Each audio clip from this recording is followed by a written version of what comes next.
નમસ્તે વિદ્યાર્થી મિત્રો, ગુજરાત સરકારનો ઓફિશિયલ પરિપત્ર અહીંયા તમે જોઈ શકો છો।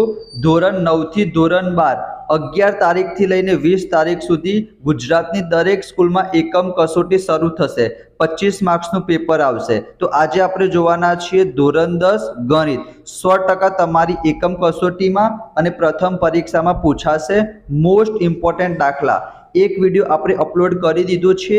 એમાં આપણે ચેપ્ટર 2 ના બે મોસ્ટ ઇમ્પોર્ટન્ટ દાખલા કીધા હતા અને એનામાંથી જ પૂછાશે। શૂન્યનો સરવાળો અને ગુણાકાર આપેલો હશે, દ્વિઘાત બહુપદી મેળવવાની હશે, તમારે કોપી પેસ્ટ કરવાનું છે, સ્ક્રીનશોટ લઈ લેજો। અને બીજો દાખલો આપણે કીધો હતો વિદ્યાર્થી મિત્રો, શૂન્યો શોધવાનો પૂછાશે। સંબંધ ચકાસવાનો પણ મેં તમને સમજાવ્યું હતું। ના જોયો હોય તો વિદ્યાર્થી મિત્રો વિડીયો તમે જોઈ લેજો। આજે આપણે જોવાના છીએ ચેપ્ટર 3 ના મોસ્ટ આઈએમપી દાખલાઓ। તો વિદ્યાર્થી મિત્રો ચેપ્ટર નંબર 3 દ્વિચલ સુરેખ સમીકરણ યુગ્મ। તો એમાં વિદ્યાર્થી મિત્રો 3 રીતના દાખલા છે। તમારા પ્રથમ એકમ કસોટીમાં, બીજી એકમ કસોટીમાં, પ્રથમ પરીક્ષામાં, બીજા પરીક્ષામાં અને બોર્ડમાં અને પ્રી બોર્ડમાં આનામાંથી જ પૂછાશે। તમે ગુજરાતની કોઈ પણ સ્કૂલમાં ભણતા હશો, તમારે માત્ર ને માત્ર 3 દાખલા કરવાના છે। એક લોકની રીત તમે સમજી લો, એક આદેશની રીત સમજી લો અને ઉકેલ કેટલા મળશે એ પણ હું તમને કહું છું।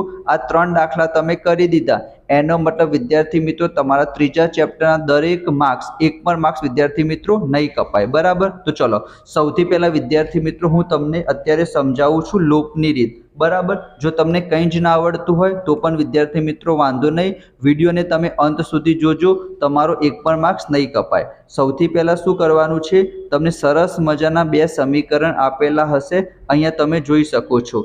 2x + 3y = 7, 3x - 4y = 2 આ બે સમીકરણ આપેલા છે। તો સૌથી પહેલા તમારે શું કરવાનું, પહેલા સમીકરણને નામ આપી દેવાનું સમીકરણ નંબર 1, બીજા સમીકરણને નામ આપી દેવાનું સમીકરણ નંબર 2।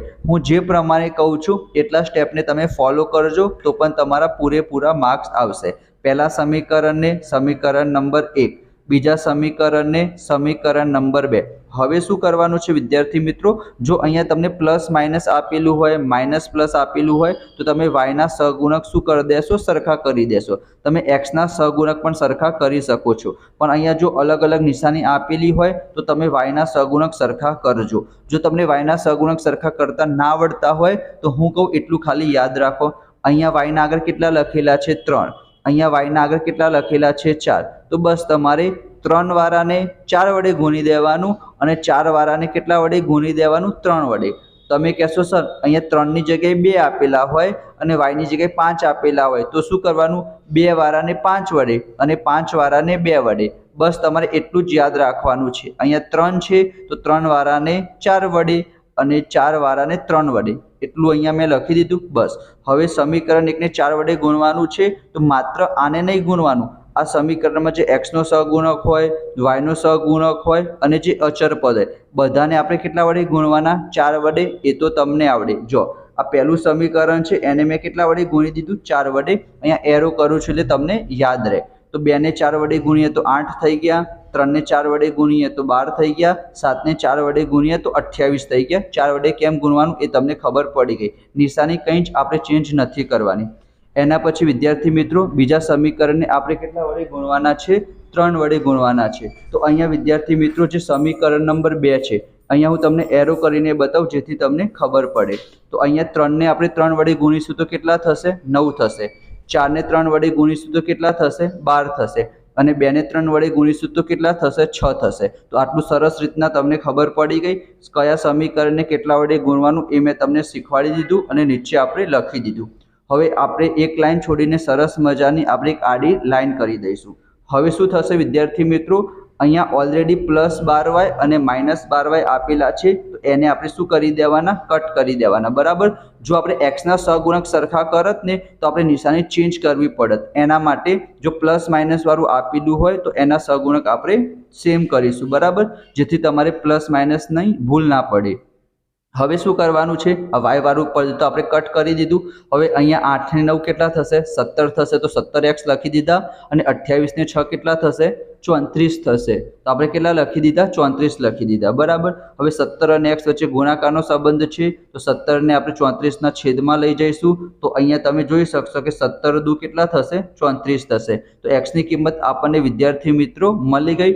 x બરાબર 2 આપણને મળી ગયા. હવે શું કરવાનું છે? જે x ની કિંમત હશે એ આપણે કોઈ પણ સમીકરણમાં મૂકી શકીએ છીએ. પહેલા સમીકરણમાં મૂકીશું અથવા તો આપણે બીજા સમીકરણમાં મૂકીશું. તમારા માટે વિદ્યાર્થી મિત્રો મેં અહીંયા બંને સમીકરણમાં મૂકેલું છે. અહીંયા જો પહેલું સમીકરણ છે 2x + 3y = 7. તો અહીંયા લખેલું છે 2x + 3y = 7.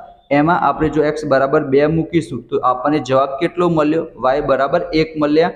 અને 3 એકા 3 કટ થઈ જશે. તમને નોર્મલ સિમ્પ્લિફિકેશન છે, છતાં પણ એક વખત હું તમને શીખવાડી દઉં. જ્યાં x દેખાય ત્યાં 2 લખી દીધા. 2 દુ કેટલા થઈ જશે? 4 થઈ જશે. 4 ને આપણે ડાબી બાજુથી જમણી બાજુ મોકલીશું, માઇનસ થઈ જશે. 7 માંથી 4 જશે, 3 આવશે. 3 ગુણાકારમાંથી ભાગાકારમાં જતા રહેશે. તો y ની કિંમત આપણને મળી ગઈ. અહીંયા વિદ્યાર્થી મિત્રો જે બીજું સમીકરણ છે 3x - 4y = 2. એમાં જો આપણે x બરાબર 2 મૂકીશું તો પણ y બરાબર 1 મળશે. તમારે બંને રીતથી નથી કરવાનું. તમે કોઈ પણ એક સમીકરણમાં મૂકશો તો પણ વિદ્યાર્થી મિત્રો તમને જવાબ મળી રહેશે. બરાબર. તો આ હતી વિદ્યાર્થી મિત્રો લોપની રીત. ચેપ્ટર નંબર 3 ના મોસ્ટ ઇમ્પોર્ટન્ટ દાખલા લોપની રીત મેં તમને શીખવાડી દીધી. બરાબર વિદ્યાર્થી મિત્રો.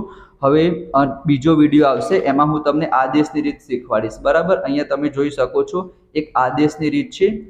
એ તમારી પરીક્ષામાં પણ પૂછાઈ શકે છે. અને એના પછી વિદ્યાર્થી મિત્રો એક સરસ મજાનું આ તમારા MCQમાં 100% પૂછાશે. 2 સમીકરણ આપેલા હશે અને 3 કેસ છે. બરાબર. એ પણ હું તમને સરસ રીતના બીજા વિડીયોમાં શીખવાડીશ. તમારે શું કરવાનું છે? વિડીયોને લાઈક કરી દેજો, ચેનલને સબસ્ક્રાઇબ કરી દેજો, તમારા દોસ્તો સાથે શેર કરજો. અને બીજા કયા ચેપ્ટરના પ્રશ્નોના મોસ્ટ ઇમ્પોર્ટન્ટ પ્રશ્ન જોઈએ છીએ અથવા તો તમને શીખવા છે એ મને કમેન્ટમાં જણાવજો. તેના ઉપર પણ હું વિડીયો બનાવી દઈશ. બરાબર. તો મળીશું આપણે નેક્સ્ટ વિડીયોમાં. ત્યાં સુધી જય Shri Krishna, Radhe Krishna. Thank you so much.